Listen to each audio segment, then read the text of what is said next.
Hey guys, I just wanted to make a quick video because we tried to make a video last night, but it was too long and I can't get it to post. So I'm going to do it myself while he's doing therapies. So just an update from where we were before. We had a couple more scans done here. We had a full body thermography and then an ultrasound on a couple of suspicious areas. And so basically, cancer cells have the same ability as like a firefly at night. They can glow in the right environment and show up on the right test. So there is a benefit there using that piece of information with the full body thermography. So there was a lot of prep work that went into that to make sure that he didn't have any self-induced heat or anything like that in his body. We got through that. And anyway, so what they found is we have a tumor in his thigh that we basically, well, it's very, very rare. And like what's going on with Scott's brain, it's not something that we want to biopsy or make quick decisions about because it's so rare, and it's extremely rare that if in fact it did start in his leg, that it skipped to his brain. Basically what they're telling us is it should have 99% chance it's either going to go to your lungs or to your bone, and 1% chance it will get involved with the brain or I believe they said like the nervous system, like basically in the spine or in the nervous system around the spine. So that is maybe that makes it like 0.5% a chance that we would be where we are today. But leave it to Scott to rewrite the book on this stuff. So the other piece that I think information, we're waiting on a surgery consult because you probably already know that the tumors in his brain are not operable simply because of the number and how close they are together. So it's just not safe to go in when there's not enough clearance around each one. And so our only option at home basically was full brain radiation because of that. So the difference in the tumor in his leg is it is not involved with any of his normal blood vessel anatomy or nerves. So there's no nerve or blood vessel involvement as far as what he had in his body when he was born. So the tumor itself has created its own vascular system, but it's around 20% complete. Anyway, our hope is that the surgeon's going to tell us that that is operable and we could remove that. And if in fact it did metastasize from that tumor to his brain, we could biopsy that tumor after it's out of his body much safer than doing it in his body because they don't know enough about this tumor type that he has for them to know what it's like to biopsy it. So it's super high risk to biopsy. As a matter of fact, you basically have to sign off on everything. Anyway, it's just not a good idea to biopsy it while it's still in his body. So if the surgery consult goes as expected, we should have that information before we leave Tijuana and understand better what our options are there. So the other thing that we learned is that he has 2 lymph nodes not involved in his rib cage or any bone or in his lungs at all. Those two lymph nodes just sort of rest here in the very center of his chest, and they are infected as well. So essentially, if it did metastasize and go from one place to another, the thought right now is that it, went from his leg to these lymph nodes to his brain. So anyway, it's always fun to give updates when, like just some part of the information. But regardless of all of that, it created an opportunity for us to speak with the physicians here and look at another therapy specific for the tumor in his leg and those lymph nodes. So we added that protocol, and the good news is it's not another almost $50,000. It's $7,500, and with this type of treatment, there's the ability for us to bring a machine home with us to continue at-home care and treatments, and also a year of medication that goes along with that protocol. Even if it's surgically removed, you still continue that treatment or that therapy for the next year. So there is some great results with this therapy, and past patients, thousands of stories that I've started combing through and looking at their success stories, specifically with this organization and what's going on with his leg. So it's very hopeful in that regard, and I'm just praying that is where it started, because if that is the case and we could get it removed, then it would cut off the main source of communication to the tumors in his brain, and it would drastically slow down the potential for the cancer to spread, and the therapies we're doing, our goal is, of course, with them to shrink or completely disintegrate them. So it would just be a lot easier, because those tumors that are in his brain are actually ideal for this type of treatment, size-wise, the behavior of them, all of that. So we are hopeful and praying that is going to be our story in a couple of weeks or maybe a couple months. So he's had a rough couple of days, but he's feeling much better. We expected him to have a few rough days, because when you go attacking cancer tumors, they tend to start fighting back, and you don't feel well. You just, your body doesn't feel well, or you may have a day or so where emotionally you don't feel well. It's just a lot of kind of ups and downs. And so I have been trying to keep him on schedule. Now that we have 2 full protocols to manage, the schedule is pretty hectic, but we're very happy to have the opportunity to do it. So we'll take it.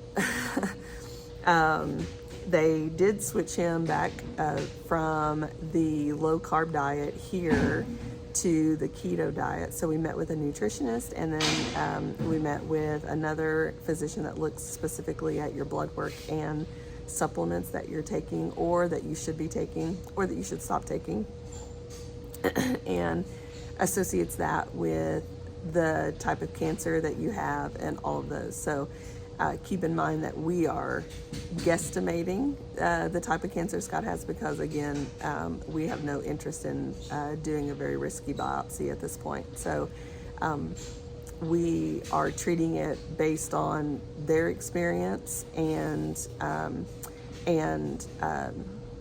we feel pretty confident that we already know what it is, but we're just, for now, I don't know if we've decided for sure, but I think we're going to just call it Fred instead of whatever name we'll get with a biopsy. I don't know. Maybe that could be comments on this video. You guys help us name it, since we're not going to have the official name, potentially for quite a while or ever. we need a name, I guess. Everyone always like, what type of cancer you have? And we just want to say something funny, like, or lighthearted that makes someone smile and say, our cancer's name is Fred, or our cancer's name is, I don't know, something that I don't want it to be attached to somebody that we really know or anything like that, or anyone here. But anyway, we're just, or maybe it could be a word that's not necessarily a name. So anyway, maybe you guys can help with that.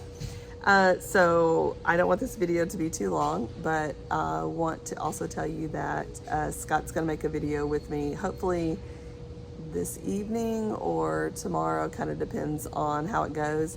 But here's some things that you're going to notice. Scott is deliberately losing weight, and he has about 5 more pounds to go. He's wanting to get to his ideal weight and work on muscle mass and reduce his BMI, just so that he has a better chance at the fight. And then, so you'll see structural changes in him. And then the other thing is we are really looking into some of the other outlying things that might also be factors, one of which is dental. And so the old metal fillings that everyone, all of us had as kids, and all that, those fillings have a direct link to lots of cancers, especially brain cancer, and could have caused, because Scott has several dental areas in his teeth, and so there could be some kind of link there. So without spending too much time or money diving into it, we're just going to skip directly to, there's a, I guess they're saying biodentist. It's basically a dentist who doesn't use traditional means for fillings and all of that. And I'll post some information about this, but there is a dentist here and in town that works directly with the hospital. So we have an appointment with him on Saturday morning at 10:30 this time. And we are hoping that he can help correct some of the things that Scott has that could be a potential link. And then we just won't have to worry about that going forward. So whether it is or isn't, doesn't matter. We want to eliminate all the factors that potentially could connect to what's been going on. So we're going to do that. And then lastly, one of the things that the good news that he got was when we met with the nutritionist, he told him that he for sure could have black coffee. And, being the amazing wife that I am, I brought black coffee for myself, specialty coffee. So Caleb Hobday roasted a bag for us, and I ground up what I thought I needed for the trip, and I brought a AeroPress and a hot water kettle and my coffee and a measuring device and all the things, and I've been making my own coffee and drinking it, hiding in the corner whenever I could each day. And so now I'm going to be sharing with Scott, and so he is very much enjoying that. He's had coffee the last couple of mornings, and that's been a good treat. You would think that he had birthday cake the first time I handed him a cup of coffee. So that was a good win for him. He is going to do a separate video where he answers questions and talks about therapy specifically. There's a lot of therapies and what they are. I think the main thing that we want to tell you today is we are doing tons and tons of research about the keto diet linked to fighting cancer. There's a lot of information out there, and you could really get down in a rabbit hole. But I'm working diligently every day to learn more so that I can help direct in a more direct path specific to the type of cancer you might have, or that you might know about a friend that has, or something like that, so that you don't have to go pilfering through all the information, because hours and hours and hours of information. So from each pillar. So there's really what we found, probably four sort of what we consider pillars of healthcare when it comes to actually curing cancer without chemo or radiation. One of them, of course, being Hope for Cancer, which is where we are, and then three others. And so we are working with some of the folks here and fine-tuning some of that information. And I'm probably just going to start a Facebook group that way people who are just interested in our journey and want to stay at this level, you can do that and not have to sit through those types of videos or that information or see a bunch of links about that. And then those who are interested could go to the other group and deep dive or nerd out, whatever you want to call it. So I'm going to do that. And then the other benefit is we're going to, through this process, we have come to the understanding that there's a lot of therapies that require a machine or a specific medication, things like that. So Scott's goal is that we can get home and figure out a way not only to continue our therapy and the therapy that he specifically needs, which is intense for 3 months, semi-intense for 6 months, a little lighter for 9 months, but it really lasts for a full year. And so during that time, we hope to start trying to help others as well. So we'd kind of like to look into having this available, setting up a separate fund where whatever money comes in locally from people using the therapies at our clinic or perhaps another location, we're not sure yet, that they could, that money could actually go into a fund and help others who need more intense treatment to come to a place like Hope for Cancer. So, you know, as you all well know, you've done fundraisers and made donations and done all kinds of stuff to help us get here, and we would like to do that for others and continue to do that for others if they would like to take the same journey that we're taking. So we are looking into all that. So future videos about that, one answering questions about specific to therapies and medications, things like that we've done, and decisions we've made along the way based on that. And then we had a few questions about nutrition, so we're going to do a full separate video on that too. So if you're interested in it, you can watch it, and if you're not, you don't have to. But this one is hopefully just a shorter video to help you guys just know that we're okay. I'm sorry we didn't get a video out on Sunday. Saturday, Sunday, Monday, pretty rough days, and we did a lot of therapies on Tuesday and really wiped him out. And then yesterday we were doing great, and we made a video, and then we had so much to talk about, and we were so excited to make a video that it was too long to post. So we just messed all that up. So anyway, me and my humidity-ridden hair, I didn't bring a straightener. So wait till you guys see how long Scott's hair is. All the vitamins, I think, is helping his hair grow. So mine's getting shorter because of the intense curl that is happening with me not straightening it over several days. Now it's going to be weeks. And his getting longer because of the vitamins. So maybe we'll leave here and our hair will be the same length. So we'll see. Anyway, we love you guys. Thank you so much for everything you're doing for us back home and your prayers.